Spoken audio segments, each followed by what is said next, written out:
Let's bring it back home now, where chaos in Mitchell's Plain, burning tyres and cops being pelted with stones. This by angry residents who have not received food parcels promised to them seem to increase. Now, ENC's Aisha Ismail is following that story for us and joins us now from Delft. Aisha, good to have you back, and we're trying to get a hold of you earlier on just to get context in terms of, why the residents are angry, particularly at the members of, the SAPS or law enforcement, given that they initially said they were disappointed that the food parcels initially promised to them was not received.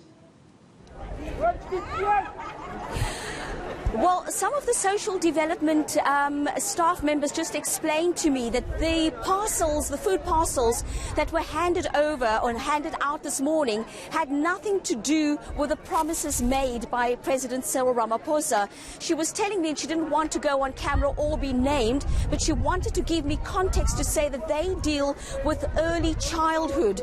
And these food parcels were meant for children and not meant for the broader community. So they handed out these food parcels this morning, and the people standing here behind me and standing over there, as you can see, they were standing there and they saying that they had called a toll-free number and they were promised by the president that they would be given food parcels, and they now wanting to know where these food parcels are.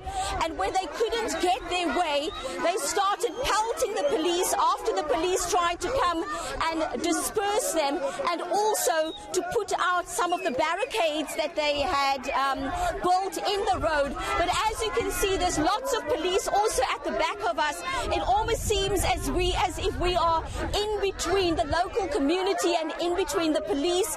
And there was a standoff earlier, and people are now saying that they are prepared to stay on the streets until they are given these food parcels. And one woman that I spoke to earlier said, "We are not going to die from COVID-19. We're going to die of hunger." Right, Aisha, we can tell that it's a bit difficult, so I would urge you and the team to try and move to a spot that doesn't put you right in harm's way should any clashes happen at this particular point. We completely understand, even as you have to move while we're live on air. That's live television in the middle of reporting what is proving to be a fluid situation, and so would rather have our team moving to a point where they're able to tell us the story and interact without necessarily putting themselves in a situation where they are between the police and that community there. We will go back to Aisha as she moves to a better spot for us to be able to have the conversation. So clarity there coming from at least one social development official that Aisha spoke to, that the food aid was meant for early childhood development centers and not necessarily for the broader community. And from what I pick up, that Dumelo, before we go back to Aisha,